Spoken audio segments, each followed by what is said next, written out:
Et à mes côtés aujourd'hui, Nicolas Dupont-Aignan. Bonjour monsieur. Bonjour Elisabeth. Merci beaucoup d'être avec nous. Vous êtes président de Debout la France, député de l'Essonne. Vous êtes également membre de la Commission des Affaires étrangères de l'Assemblée nationale. Ça tombe bien, nous allons commencer avec un sujet international, la guerre en Ukraine.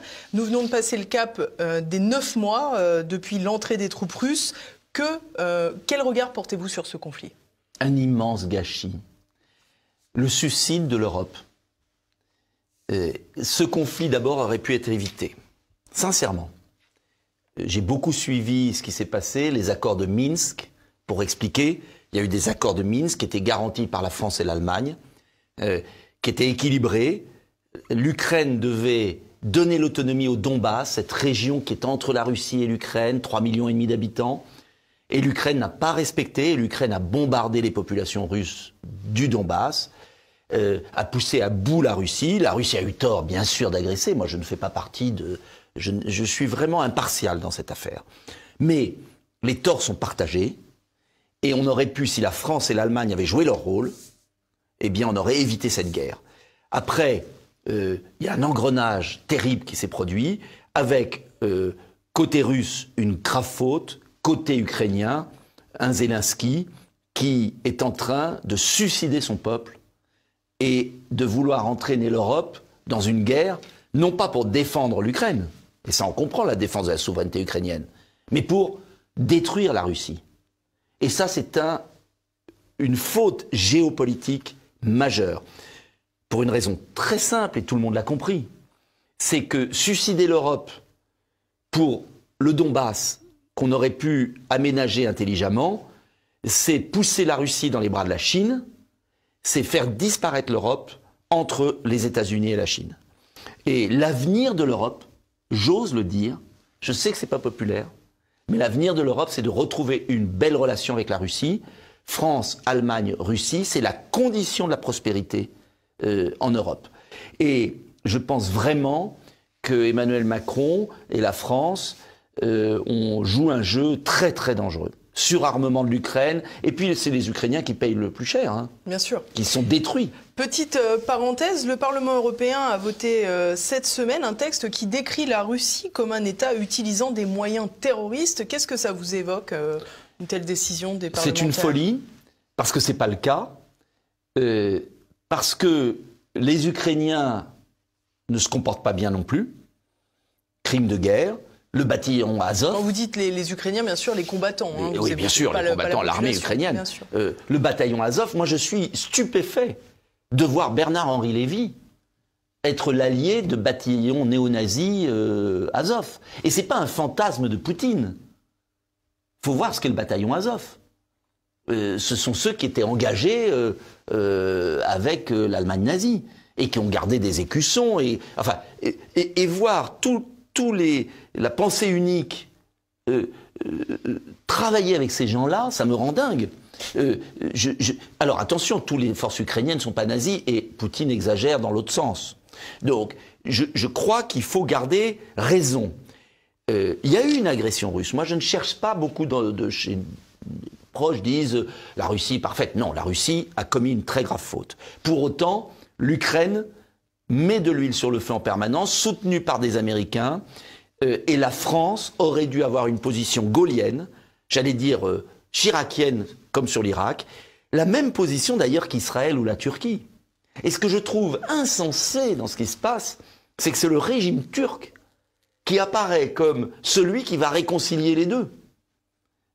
La France aurait pu condamner l'agression russe, mais en même temps, pour le coup, ouvrir une vraie offre de paix pour calmer Zelensky, pour dire nous ne suivons pas dans la surenchère, nous ne voulons pas la destruction de la Russie, nous voulons un compromis, et ce compromis, je l'ai proposé le 7 mars, c'était pendant la campagne présidentielle.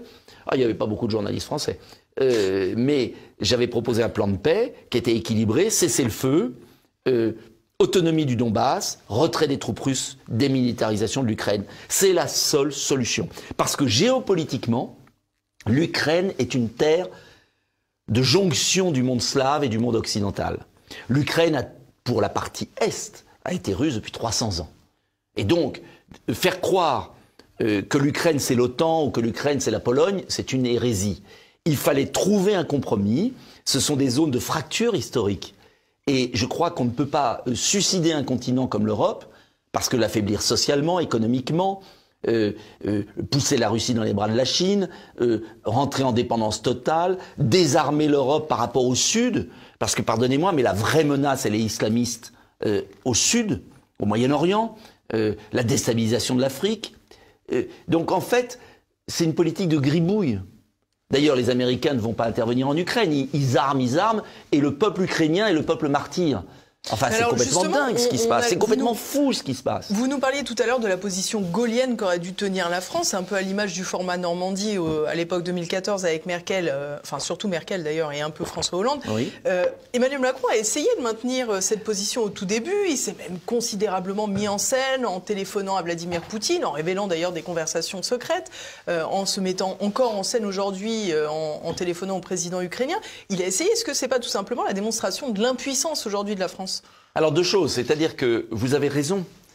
Emmanuel Macron a tenté de faire croire que la France pouvait parler, mais Emmanuel Macron n'a pas été cohérent.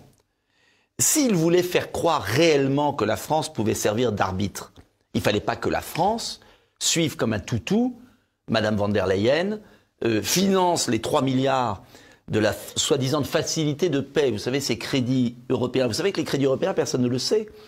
La France paye à prorata de sa part dans le budget de l'Union européenne, c'est à plus de 15%.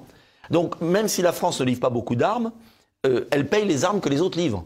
C'est complètement insensé. Donc on ne peut pas dialoguer et se dire arbitre si de l'autre côté on est le toutou de Madame von der Leyen et des plus extrémistes. Donc dans la vie il faut une cohérence. Et franchement, quand vous regardez la position d'Israël, quand vous regardez la position de la Turquie, et Dieu sait si j'aime pas la Turquie pour beaucoup d'autres choses, c'est pas la question d'aimer, mais du moins que je conteste les positions turques, justement pour les Kurdes, oui, bien pour sûr. les pauvres Kurdes, pour la Grèce, etc. Mais le président Erdogan joue une partition gaullienne, et la France a disparu, n'a plus aucune crédibilité.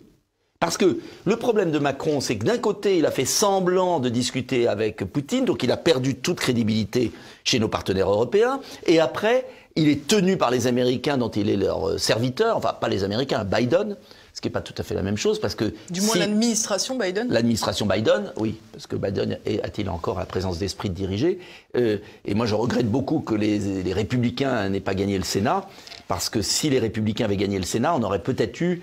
ils auraient calmé Zelensky, qui est complètement fou. Les crédits, c'est la Chambre des représentants qui les vote normalement. Oui, mais enfin, disons que la victoire républicaine n'est pas assez forte pour cadenasser Biden, qui a sans doute des intérêts à défendre en Ukraine. Notamment ceux de son fils, oui. Exactement. Donc moi, je crois que dans cette affaire, il faut s'extraire d'une position morale permanente, même si, bien évidemment, il y a eu une agression au départ. Mais il y a eu aussi une agression ukrainienne contre le Donbass pendant 8 ans avec des bombardements abominables dont on ne parle jamais dans les médias français. Donc moi, j'essaye d'avoir une position la plus impartiale possible et j'essaye après de voir la différence entre une réaction émotionnelle qu'on peut avoir, et que je comprends, mais qui ne sert pas les Ukrainiens et qui ne sert pas l'Europe. Et je suis vraiment hanté par cette disparition de l'Europe. Vous savez, on m'accuse souvent d'être souverainiste, patriote, et je le suis totalement. Mais ce qui est paradoxal, c'est que je défends beaucoup plus l'intérêt des Européens que ces espèces d'eurocrates qui rendent tête baissée dans ce conflit et qui sont en train de dynamiter l'Europe. Parce que les Américains ont réussi quelque chose d'extraordinaire. Leur problème, c'était l'économie allemande. Et l'alliance avec le gaz russe, ils ont coupé, ça y est. Il n'y a plus de gazoduc, le gaz comment on l'appelle Nord Stream. Nord Stream 2, et ça y est, il est coupé. C'est-à-dire que les Américains ont réussi à travers ce conflit à suicider l'Allemagne, économiquement. Et l'Allemagne se venge sur la France. C'est-à-dire, si vous réalisez, les Américains ont affaibli l'Allemagne, et l'Allemagne, qui a encore de beaux restes budgétaires, met 200 milliards d'euros sur la table pour sauver ses entreprises, alors que la France va mettre 10 milliards. Ça veut dire, et vraiment je demande aux téléspectateurs de bien entendre ça, Ça veut dire que ce qui est en train de se passer, c'est que les États-Unis affaiblissent l'Allemagne affaiblit la France, et notre gouvernement est impuissant. Nos PME sont face à un choc énergétique dramatique pour ce qui reste de notre industrie. Les investissements industriels des grandes industries européennes partent aux États-Unis. Et l'Allemagne va aider ses entreprises avec 200 milliards d'euros pour surmonter le choc énergétique. Et nous, on est en train de laisser nos entreprises écrabouillées. J'ai été au salon du Made in France, j'ai vu des chefs d'entreprise courageux.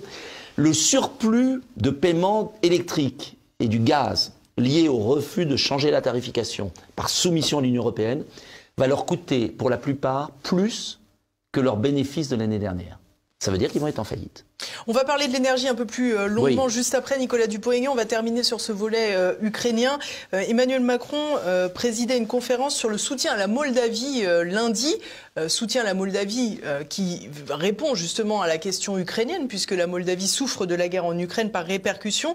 Là encore, je vous propose de l'écouter, parce qu'il faut bien que les Français se rendent compte qu'il y a les armes, il y a le soutien direct à l'Ukraine, mais il y a plein d'autres soutiens indirects. On l'écoute.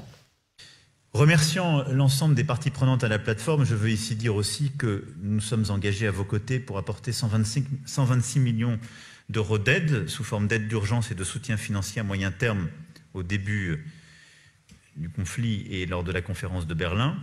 À Bucarest, nous avions ajouté 11 millions d'euros d'aide aux organisations non gouvernementales et micro-prêts aux petites et moyennes entreprises.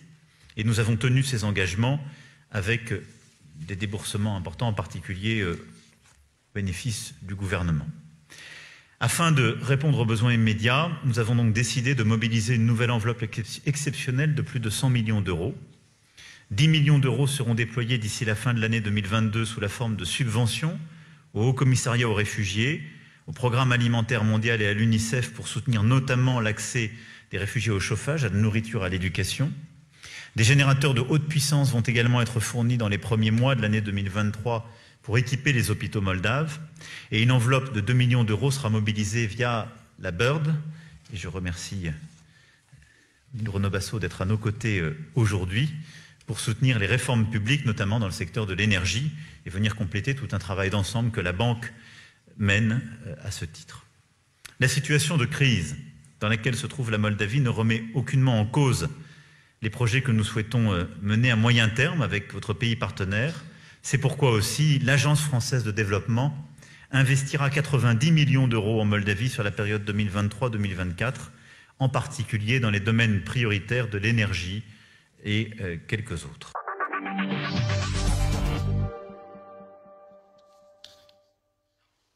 Alors cette séquence, on l'a peu vue à la télévision française, pourtant la Moldavie c'est le jackpot là. Mais ce qui est incroyable, c'est que les finances publiques françaises sont inépuisables pour boucher un trou que Macron a lui-même créé. Parce que si Macron et la France avaient été la France, disaient stop à l'armement à Zelensky, offre de paix à la Russie, qui est en position difficile aussi. Et c'est le moment où il faut faire la paix, parce que Poutine a besoin de s'arrêter aussi, de sauver la face. Mais leur objectif, et c'est ça qui m'effraie et qui m'inquiète pour la suite, c'est pas de sauver l'Ukraine. C'est plus l'objectif. L'objectif, c'est de détruire la Russie. Et je lisais une interview dans un journal du soir d'un ministre suédois, de polonais, d'américains. C'est ça l'objectif, c'est plus de sauver l'Ukraine. Parce que s'il voulait vraiment sauver l'Ukraine, mais il demanderait à Zelensky d'arrêter son suicide. C'est un kamikaze avec son peuple.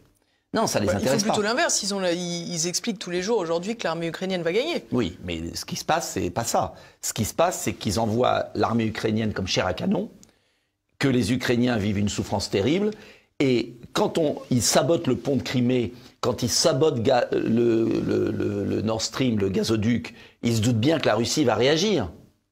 Je veux dire que c'est plus la défense de l'Ukraine. Moi, je comprends très bien qu'on défende la souveraineté ukrainienne. Je ne suis pas un pro-russe ou ni un pro-ukrainien. Mais il y a une chose de défendre la souveraineté ukrainienne et il y a une autre chose que de saboter des installations russes pour détruire la Russie. C'est pas la même chose. Le conflit, vous voyez, a évolué. Et qui est responsable? Les Américains, Van der Leyen, Macron. C'est ça le. Parce que vous nous dites tout à l'heure l'Europe, mais finalement l'Europe, est-ce que l'Europe, l'intérêt de la France, par exemple, il est comparable à l'intérêt des Polonais? Non, bien évidemment. Mais les Polonais, il y a eu aussi une séquence incroyable qui s'est passée. Vous avez vu ce missile ukrainien lancé sur la Pologne. 2 morts. Les grands titres des télés françaises. Ça y est, le fou Poutine est en train d'agresser la Pologne, la guerre mondiale est aux portes, etc. Et en fait, heureusement, ils sont aperçus que c'était une provocation de Zelensky.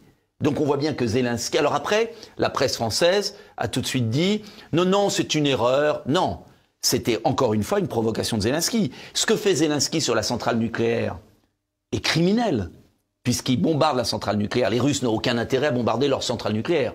Bon, donc... C'est une centrale nucléaire ukrainienne dans laquelle il y a des soldats russes. Oui, en territoire russe gagné. Mais c'est Zelensky qui la bombarde. C'est pas les Russes qui se sabotent eux-mêmes. Mais la presse française dit on ne sait pas d'où ça vient. Tu parles, tout le monde sait que ça vient de Zelensky, qui est prêt. En fait, Zelensky veut que l'OTAN déclare la guerre à la Russie. C'est ça la réalité. Je peux comprendre qu'on défende l'intégrité ukrainienne. Je n'accepterai jamais qu'on entraîne toute l'Europe dans une 3e guerre mondiale, qui est une folie. Et je n'accepte pas non plus qu'on ruine les Français, les Allemands, les Européens, qu'on les déclasse pour 50 ans face à la Chine et aux États-Unis, qu'on les désarme face à la crise moyen-orientale, parce que on n'est pas capable de gérer un conflit territorial du Donbass. Je suis désolé, on doit être capable de le faire. Sinon, la diplomatie sert à rien. Et ce qu'ils ont fait en Irak, ils veulent le faire au cœur de l'Europe. L'Irak n'a toujours pas remis de la catastrophe qu'il y a eu, souvenez-vous, où heureusement à l'époque on avait quand même un président, même si Jacques Chirac avait beaucoup de défauts, Jacques Chirac et Dominique de Villepin avaient mis le haut là. Hein. Mais là, on a des gens inconscients qui nous dirigent et qui dilapident l'argent des Français. C'est quand même incroyable. Alors justement, en parlant de cette dilapidation d'argent, évidemment, le secteur qui est directement touché par cette guerre en Ukraine, ou plus exactement par les sanctions qui ont été prises par l'Union européenne, c'est évidemment le secteur énergétique. Vous nous en parliez tout à l'heure pour les conséquences sur les entreprises, mais c'est aussi sur le budget de tous les Français. Et au-delà de l'augmentation des prix, il y a également une menace qui plane, c'est celle de la pénurie et des coupures. Je vous propose de regarder comment Enedis s'y prépare. Alors en cas d'éco-boîte rouge, qu'est-ce qui se passe? RTE va demander à Enedis d'abaisser la tension de 5%. L'agence conduite régionale va demander aux différents postes sources de la région centre d'abaisser la tension de 20 000 volts en 19 000 volts. Pour le client, ça va être quasiment transparent. L'idée, c'est que ces coupures, elles soient totalement maîtrisées. Et donc, c'est tout l'intérêt de cette préparation et de ce que vous avez pu visiter aujourd'hui, c'est de voir comment nous pilotons finalement à distance, hein, pour beaucoup, ce réseau de distribution d'électricité et comment on se prépare à faire éventuellement des délestages qui dureraient 2 heures auprès des clients, qui tourneraient.